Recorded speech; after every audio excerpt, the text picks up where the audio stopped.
Hello दोस्तों, quality India channel में आपका स्वागत है।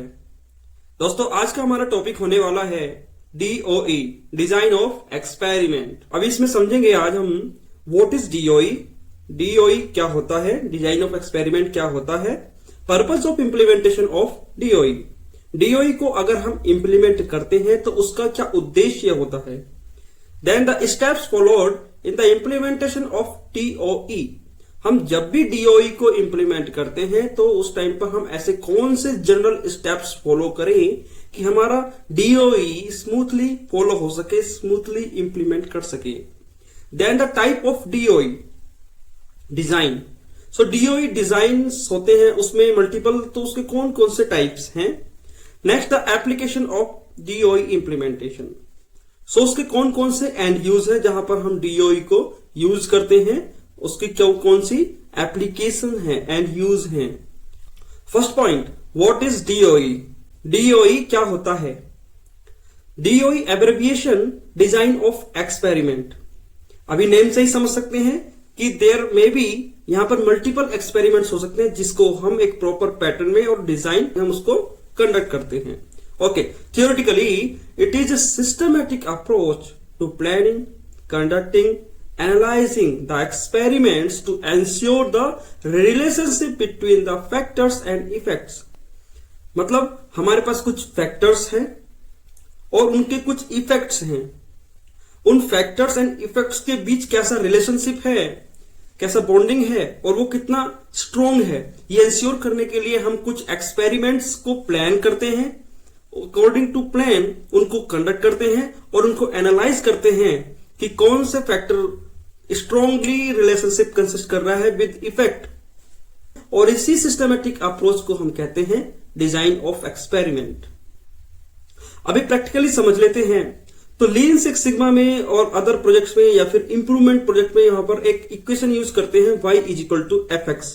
यहां पर y इज टू fx में y क्या है, आउटपुट, x क्या है, इनपुट। ठीक है, y क्या है, output of the process, x क्या है, इनपुट्स ऑफ द प्रोसेस, और f क्या है, कांस्टेंट वैल्यू। नाउ हम एज एन एग्जांपल कंसीडर कर लेते हैं injection moulding process. Injection moulding process में इनपुट्स क्या है, speed, pressure, time, temperature, position, है ना। सो ये मल्टीपल स्टेप्स पर मल्टीपल हो सकते हैं, जैसे कि इंजेक्शन टाइम पर injection time, injection pressure, injection position, right, injection temperature, right, I mean processing temperature, barrel temperature, है ना। सो ये मल्टीपल इनपुट पैरामीटर्स हैं और यही फैक्टर्स हैं। अभी हमारा प्रोसेस का आउटपुट क्या है, आउटपुट क्या है, मोल्डेड आर्टिकल। मोल्डेड आर्टिकल मतलब जो भी हमारा प्रोडक्ट है, ये जो मल्टीपल पैरामीटर्स बताए मैंने, ये सब क्या है, फैक्टर्स हैं। और इफेक्ट, इफेक्ट क्या है, हमारा प्रोडक्ट है। इफेक्ट इन द सेंस, अगर प्रॉपर प्रोसेस पैरामीटर सेट है तो हमारा मोल्डेड कंपोनेंट गुड आएगा, गुड प्रोड्यूस होएगा। अगर उसमें कुछ डिफेक्ट प्रोड्यूस हो रहा है वो भी एक इफेक्ट है। अगर गुड प्रोडक्ट प्रोड्यूस हो रहा है देन वो भी एक इफेक्ट है, राइट। तो इफेक्ट आया कहां से, फैक्टर से। अगर हमने प्रॉपर प्रोसेस पैरामीटर सेट किए हुए हैं, प्रॉपर फैक्टर सेट किए हुए हैं, तो हमारा उसका इफेक्ट क्या रहेगा, गुड प्रोडक्ट प्रोड्यूस होगा। अगर कुछ प्रॉब्लम है किसी भी फैक्टर में, किसी भी इनपुट प्रोसेस पैरामीटर में, तो उसका इफेक्ट क्या रहेगा, हमारा बैड प्रोडक्ट प्रोड्यूस होगा, उसमें कुछ ना कुछ डिफेक्ट आएगा। तो यहां पर यही इन दोनों के बीच की रिलेशनशिप कैसी है, कौन सा factor, which one of the parameter, कौन सा ऐसा मोल्डिंग का प्रोसेस पैरामीटर है जो कि हमारे प्रोडक्ट को, उसमें जो निगेटिव इफेक्ट्स आ रहे हैं उसको लीड कर रहा है या फिर हमारे प्रोसेस को इंपैक्ट कर रहा है ना। सो उसको हम चेक करते हैं और अकॉर्डिंगली उस फैक्टर पे काम करके और उसको इंप्रूव करते हैं, हमारे प्रोसेस को इंप्रूव करते हैं। नाउ जैसे मैंने बताया y is equal to fx। y क्या होता है, प्रोसेस का आउटपुट, x क्या होता है, प्रोसेस का इनपुट। ओके, देन y क्या होता है, जो कि प्रोसेस का आउटपुट है, वो इफेक्ट होता है किसका, x फैक्टर्स का। ओके, बट अगर हमें y पर अगर कुछ इंप्रूवमेंट्स करना है, अगर कोई प्रॉब्लम आ रही है उसमें, है ना, मान लो जैसे एज एन एग्जांपल अभी कोई डिफेक्ट आ रहा है ना, कोई सिल्वर स्ट्रीक का ऐसा कुछ मोल्डिंग डिफेक्ट आ रहा है, प्रोड्यूस हो रहा है, तो उसको कैसे इंप्रूव करेंगे, किससे, प्रोसेस पैरामीटर से। मतलब वो जो इफेक्ट है y, है ना, वो उसका कॉज क्या है, कॉज मतलब जहां पर हम सेट करके उसको इंप्रूव कर सकते हैं वो है हमारे प्रोसेस पैरामीटर्स, मतलब एक्स फैक्टर। तो एक्स फैक्टर हमारे क्या होते हैं, कॉजेज होते हैं, और वाई क्या होते हैं, हमारे इफेक्ट होते हैं। नेक्स्ट है मॉनिटर एंड कंट्रोल की अगर हम बात करें तो वाई जो कि हमारा प्रोसेस का आउटपुट है, क्या हम उसको कंट्रोल कर सकते हैं, कर सकते हैं क्या, नहीं कर सकते। आई को आउटपुट को, हमारा जो भी प्रोसेस का आउटपुट है उसको हम ओनली ऑन मॉनिटर कर सकते हैं, कंट्रोल नहीं कर सकते। कंट्रोल किसको करते हैं, जिसको हम चेंज कर सकते हैं, जिसको हम सेट कर सकते हैं, जैसे कि प्रोसेस पैरामीटर्स जो कि हमारे फैक्टर्स हैं, उनको हम कंट्रोल करते हैं। बेटर क्लैरिटी के लिए अगर मोल्डिंग में कोई डिफेक्ट आ रहा है, मान लो शॉर्ट फिल आ रहा है, शॉर्ट फिल को इंप्रूव करने के लिए हम क्या करेंगे, एज एन एग्जांपल एक प्रोसेस पैरामीटर ले लिया कि इंजेक्शन प्रेशर हम इंक्रीज कर रहे हैं, है ना। सो थोड़ा सा इंक्रीज किया इंजेक्शन प्रेशर, देन देखा कि शॉर्ट फिल ओके थोड़ा सा इंप्रूव हुआ, देन फिर और इंजेक्शन प्रेशर बढ़ाया, देन फिर हमने चेक किया कि अच्छा थोड़ा सा और शॉर्ट फिल इंप्रूव हुआ, कम हुआ। तो यहां पर हम कंट्रोल किसको कर रहे हैं, प्रोसेस पैरामीटर को, इंजेक्शन प्रेशर को। मॉनिटर किसको कर रहे हैं, आउटपुट को, प्रोडक्ट को, है ना, कि उसमें कितना शॉर्ट फिल कम हुआ। तो आउटपुट को हम हमेशा मॉनिटर करते हैं और इनपुट को जो कि फैक्टर्स हैं उनको हम कंट्रोल करते हैं। नेक्स्ट अगर डिपेंडेंसी की बात की जाए तो हमारा जो वाई होता है प्रोसेस का आउटपुट, वो डिपेंडेंट होता है किस पर, फैक्टर्स पर, क्योंकि जैसा हम फैक्टर सेट करेंगे वैसे ही हमारा आउटपुट रहेगा, प्रोसेस का आउटपुट रहेगा। बट यहां पर जो हमारे एक्स फैक्टर होते हैं वो इंडिपेंडेंट होते हैं। Next point, the purpose of implementation of DOE. DOE को इंप्लीमेंट करने के, लागू करने के क्या उद्देश्य होते हैं। Here to identify the critical factors affecting the performance or the quality of the product or process। मतलब हमारी ऑर्गेनाइजेशन में प्रोडक्ट या फिर प्रोसेस की क्वालिटी या फिर परफॉर्मेंस को जो अफेक्ट कर रहे हैं, जो निगेटिवली इंपैक्ट कर रहे हैं, ऐसे कौन से क्रिटिकल फैक्टर्स हैं उसको आइडेंटिफाई करने का काम करती है टीओई। अभी जैसे मैंने बताया कि अभी हम लास्ट टाइम डिस्कस कर रहे थे शॉर्ट मोल्डिंग के लिए, तो यहां पर मल्टीपल फैक्टर्स हो सकते हैं, multiple, there are lot of factors, है ना। तो उसमें से ऐसा कौन सा फैक्टर है, ऐसा कौन सा क्रिटिकल फैक्टर है जिसकी वजह से प्रोडक्ट में शॉर्ट फिल आ रहा है, ये आइडेंटिफाई करने का काम करता है DOE, design of experiment. Next, to optimize the processes and reduce the variation. तो अगर हमने अपने प्रोसेस के वेरिएशन को कम करना है, हमने अपने प्रोसेस को ऑप्टिमाइज करना है, तो हम उसके लिए डीओई यूज करते हैं। Next point, steps followed in the implementation of DOE. तो जब भी हम डीओई को इंप्लीमेंट करेंगे उस टाइम पर ऐसे कौन से स्टेप्स फॉलो करें, जनरली कौन से स्टेप्स फॉलो करते हैं जिसके थ्रू हम अपने ऑर्गेनाइजेशन में डीओई को इंप्लीमेंट कर सकते हैं, अपने प्रोसेस में डीओई को इंप्लीमेंट कर सकते हैं। जिसमें स्टेप बाय स्टेप जाएंगे तो फर्स्ट स्टेप है डिफाइन द प्रॉब्लम। अभी हमने जो भी प्रॉब्लम है प्रोसेस में हो या सिस्टम में हो या ऑर्गेनाइजेशन में, जिसको इंप्रूव करने के लिए हम डीओई इंप्लीमेंट करने वाले हैं, तो उस प्रॉब्लम को क्लियरली डिफाइन करना है। उसी से हमारा पर्पस लिंक होगा कि why we are initiating and why we are taking the DOE, design of experiment, है ना। Clearly identify the purpose of experiment. Okay, जैसे कि एग्जांपल में हम कंसीडर कर सकते हैं कि हमारे पास एक मोल्डिंग प्रोसेस है, इंजेक्शन मोल्डिंग प्रोसेस ही कंसीडर कर लेते हैं। उसमें हमने जो सिल्वर स्ट्रीक एक डिफेक्ट आ रहा है हमारे पास, हमारे प्रोडक्ट में, हमारे प्रोसेस में, तो हमने उस सिल्वर स्ट्रीक डिफेक्ट को रिड्यूस करना है, एलिमिनेट करना है ना। To reduce the silver streak defect in our moulded product in the process. Second point है select the factors, levels and response. So ये भी हमारा बहुत ही इंटरेस्टिंग पॉइंट है और इंपॉर्टेंट पॉइंट है, क्योंकि हमारे पास प्रॉब्लम है, ओके, इफेक्ट है, अभी उसके लिए मल्टीपल फैक्टर लेने हैं। सो बहुत सारे फैक्टर्स हो सकते हैं, है ना, बिकॉज मल्टीपल प्रोसेस पैरामीटर है जिसके थ्रू हम अपने प्रोडक्ट को मोल्डिंग कर रहे हैं, रेजिन से एक शेप में, एक डिफाइन शेप में देके मोल्डेड प्रोडक्ट में कन्वर्ट कर रहे हैं। ओके, बट यहां पर बहुत सारे फैक्टर्स हो सकते हैं जो डायरेक्टली और इनडायरेक्टली रिलेटेड हैं हमारे इफेक्ट से। जो भी प्रॉब्लम है, बट कुछ फैक्टर ऐसे हैं कि वो रिलेवेंट नहीं होंगे, तो हमने उनको अवॉइड करना है। वही पैरामीटर्स, वही फैक्टर्स जो हमारे डायरेक्टली और इनडायरेक्टली रिलेवेंट हैं उस प्रॉब्लम से, उन्हीं को कंसीडर करना है। अभी सपोज दैट जैसे हमने एग्जांपल लिया था कि to reduce the silver streaks of the moulded product, okay, कि हमारे जो भी मोल्डेड प्रोडक्ट में सिल्वर स्ट्रिक नाम का जो डिफेक्ट आ रहा है उसको कम करना है, ठीक है। तो उसके लिए मल्टीपल फैक्टर्स कौन कौन से हो सकते हैं? हो सकता है हमारे रेजिन में मॉइस्चर प्रेजेंट है ना, तो उसको प्रॉपर प्री ड्राइंग टाइम नहीं मिल रहा है, उसको इम्प्रॉपर उसको प्रॉपर टेम्परेचर नहीं मिल रहा है ना। सो इम्प्रॉपर टेम्परेचर एक फैक्टर हुआ, first factor, okay. Another second हुआ improper pre drying time, okay. Third factor हुआ कि उसमें जो बैरल प्रोसेसिंग टेम्परेचर होता है वो प्रॉपर नहीं है ना, इम्प्रॉपर है, ठीक है।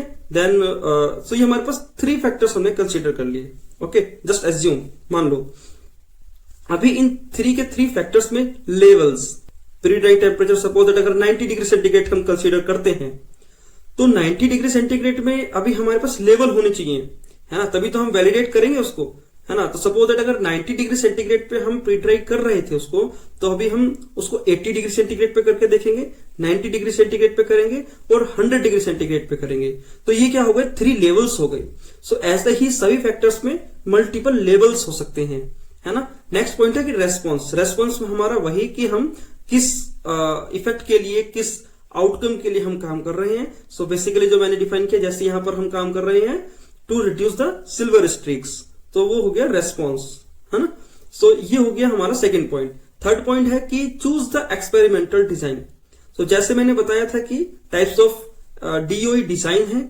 सो हमारे पास मल्टीपल डीओई डिजाइन्स होते हैं, बट डिपेंड करता है कि हम हमारी कौन सी इंडस्ट्री है, किस टाइप्स का हमारे पास प्रोसेस है, कहां पर किस टाइप्स का हम इंप्रूवमेंट प्रोजेक्ट कर रहे हैं, उसके अकॉर्डिंगली हम डीओई डिजाइन्स को पिक करते हैं, अकॉर्डिंगली हम ट्रायल कंडक्ट करते हैं, ओके। सो नेक्स्ट है प्लान द ट्रायल्स।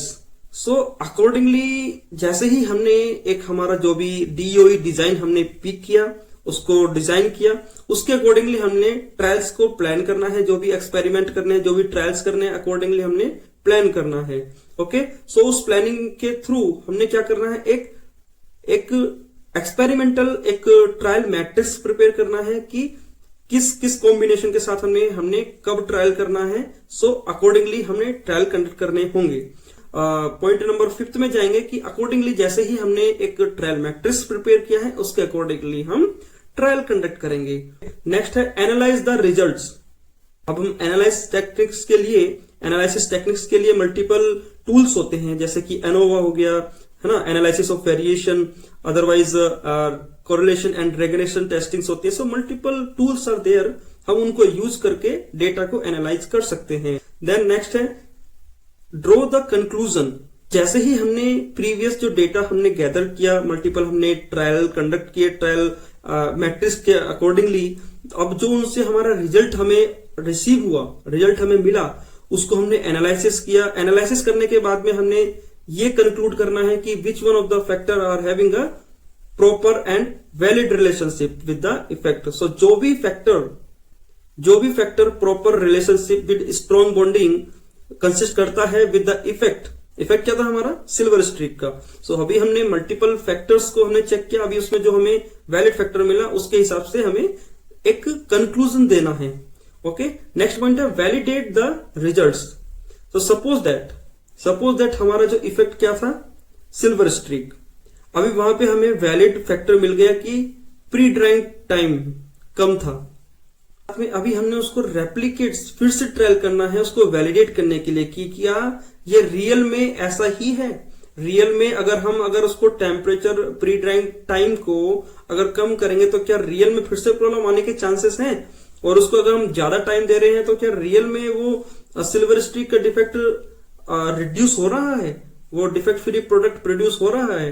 तो ऐसा करके हम उसको वैलिडेट करेंगे, है ना। नेक्स्ट है कि इंप्लीमेंट एंड स्टैंडर्डाइज। तो जैसे ही हमको ये प्रूव हो गया कि यस, जो हमारा प्रोसेस में जो वैलिड फैक्टर के साथ में हमें कॉम्बिनेशन मिला कि लेस प्री ड्राइंग टाइम होने की वजह से सिल्वर स्ट्रीक आ रहा था, तो हमने उसको जहां तक इंक्रीज करके देखा, सपोज दैट पहले 1 आवर तक हम 60 मिनट तक हम प्री ड्राई कर रहे थे तो उसमें प्रॉब्लम आ रही थी। अभी हमने 70 या 80 मिनट्स पे जाके प्री ड्राई किया तो हमारे प्रोसेस के जो डिफेक्ट्स है वो रिमूव हो गए, रिड्यूस हो गए। जो सिल्वर स्टिक की प्रॉब्लम आ रही थी वो अभी नहीं आ रही है, तो हमने उसको इम्प्लीमेंट करना है। साथ में जो भी हमारे पास मास्टर प्रोसेस पैरामीटर शीट है, डॉक्यूमेंटेशन है, उसको अपग्रेड करना है। Next point is DOE design. तो जैसे लास्ट टाइम मैंने बताया कि जो डीओई डिजाइन होते हैं वो एज पर हमारे पास कौन सी एप्लीकेशन है, ठीक है, किस टाइप्स का हमें एनालिसिस करना है, उसके अकॉर्डिंगली हम पिक करते हैं। सो यहाँ पर जस्ट मैं लिस्ट बता देता हूं। Okay, so according to end use we have to pick. Okay, so जिसमें है first one full factorial design, then fractional factorial design, randomised design, Plackett Burman design, Taguchi orthogonal error design, okay, so centre composite design, Box Behnken design, just like that. I mean बहुत सारी multiple ऐसे ही हमारे पास ये design DOE designs हैं। ऐसे ही mixer designs, split plot designs, nested design, Latin square design, evolutionary operation design. Next point application of DOE implementation. तो DOE को कहां कहां पर इंप्लीमेंट कर सकते हैं, कौन कौन से उसके एंड यूज है, कहां कहां पर उसको यूज करते हैं, द एप्लीकेशन। ओके, तो मैन्युफैक्चरिंग इंडस्ट्रीज में हम डीओई को इंप्लीमेंट करते हैं कहां पर, जहां पर हमें प्रोसेसेस को ऑप्टिमाइज करना है, प्रोसेसेस पैरामीटर्स को ऑप्टिमाइज करना है, वहां पर डीओई यूज करते हैं। प्रोडक्ट डेवलपमेंट, जहां पर भी न्यू प्रोडक्ट डेवलपमेंट, मोस्टली जो इनिशियल स्टेजेस होती हैं, इनिशियल डेवलपमेंट्स होते हैं, वहां पर डीओई यूज किया जाता है। स्पेशली अगर कोई न्यू फॉर्मूलाज हैं, न्यू हमारे फॉर्मुलेशंस हैं, न्यू कॉम्बिनेशंस हैं, तो वहां पर हम डीओई यूज करते हैं। नेक्स्ट है quality control. So quality control में अगर हमें डिफेक्ट रिडक्शन करना है, प्रोसेस कंसिस्टेंसी लेके आनी है ना, प्रोसेस बिहेवियर को स्मूथ करना है, सो वहां पर हम डीओई यूज करते हैं। रिसर्च एंड इंजीनियरिंग, सो अगर कहीं पर साइंटिफिक एक्सपेरिमेंट्स कंडक्ट कर रहे हैं तो वो एक प्रॉपर पैटर्न के साथ होने चाहिए, सो वहां पर हम डीओई का यूज करते हैं। सो मेनली मोस्टली जो डीओई के जो एक्सपेरिमेंट्स होते हैं, जो हमें टेस्टिंग एंड एनालिसिस करते हैं, वो थोड़ा कॉस्टली होता है, जिसकी वजह से मोस्टली जो भी टायर 1, टायर 2, टायर 3 टाइप की इंडस्ट्रीज होती हैं वो सभी उसको अफोर्ड नहीं कर पाती। सो इसीलिए जो मतलब ओईएम कंपनीज होती हैं वही डीओई को कंडक्ट कर पाती हैं, उसको बजट्स को अफोर्ड कर पाती हैं और कंडक्ट करती हैं। अदरवाइज जो भी रिसर्च एंड इंडस्ट्रीज हैं और एनालिसिस है उसमें भी सेम अप्रोच यूज करते हैं। हालांकि जरूरी नहीं है कि मतलब डीओई को मतलब एक प्रॉपर पैटर्न में लेके जाना, उसका अंडरस्टैंडिंग और उसके अप्रोच के थ्रू, है ना, उसका अंडरस्टैंडिंग एंड अप्रोच के थ्रू हम कि कैसे कैसे स्टेप बाय स्टेप हम फैक्टर्स को पिक कर सकते हैं और इफेक्ट के साथ में रिलेट करके चेक कर सकते हैं, वो जस्ट एक बेसिक कॉन्सेप्ट क्लियर होना चाहिए। सो दोस्तों आज के टॉपिक में सिर्फ इतना ही। आशा करता हूं आपको वीडियो पसंद आई होगी। Thank you.